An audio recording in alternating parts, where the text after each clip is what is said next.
2 రోజులు ఓపిక చేసుకుని చేసి పెట్టుకున్నామంటే సంవత్సరం రోజుల పాటు ఈ ఉసిరి ఆవకాయ పచ్చడి టేస్ట్ ని ఎంజాయ్ చేయొచ్చు. నార్మల్ గా ఉసిరికాయల్ని డీప్ ఫ్రై చేసి ఆ తర్వాత పచ్చడి పెడుతూ ఉంటారు. అలా చేయడం వల్ల ఉసిరికాయలో న్యూట్రియంట్స్ అన్ని పోతాయి. కానీ పచ్చి ముక్కలతో ఇలా గనక పచ్చడి చేశారంటే సంవత్సరం రోజుల పాటు ఫ్రెష్ గా ఉంటుంది. అంతేకాకుండా ఉసిరికాయలోని న్యూట్రిషనల్ బెనిఫిట్స్ కూడా తగ్గకుండా ఉంటాయి. మరి ముందుగా ఉసిరికాయల్ని నీళ్లలో ఉప్పు పసుపు వేసి శుభ్రం చేసుకుని ఇలా ఆరబెట్టుకోవాలి. తడి మొత్తం పోయాక ఇలా ముక్కలుగా కట్ చేసుకుని ఒక క్లీన్ బౌల్ లోకి తీసుకోవాలి. ఇప్పుడు అరకిలో ఉసిరికాయలకి 2 కప్పుల కారం, 1 కప్పు ఉప్పు వేసుకుంటున్నాను. అలాగే 2 స్పూన్ల ఆవపిండి, 1 స్పూన్ మెంతిపిండి వేసుకుని అరకిలో ఉసిరికాయలకి 2 నిమ్మకాయల్ని జ్యూస్ చేసి వేసుకుంటున్నాను. ఇలా ఇంగ్రీడియంట్స్ అన్ని వేసేసుకున్న తర్వాత ముక్కలకి బాగా పట్టేలా మొత్తం నీట్ గా కలుపుకొని మూత పెట్టుకుని తడి తగలని చోట ఉంచుకొని ఒక హాఫ్ డే పాటు బాగా ఊరనివ్వాలి. ఈ లోపు పచ్చడికి తాలింపు పెట్టుకోవడానికి అరకిలో ఉసిరికాయలకి 300 ml నువ్వుల నూనె తీసుకుని కొద్దిగా ఆవాలు, దంచుకున్న తెల్లగడ్డలు, కరివేపాకు, ఎండుమిర్చి వేసి తాలింపు రెడీ చేసి పెట్టుకోవాలి. ఇలా సగం రోజు లేదా కనీసం 5 గంటలు ఇలా ముక్కల్ని బాగా ఊరనిచ్చిన తర్వాత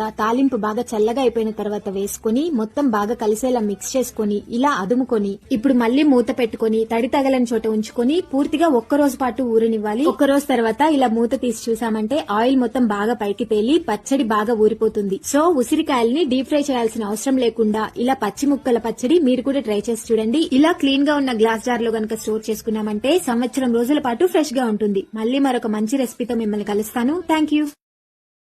Download ShareChat.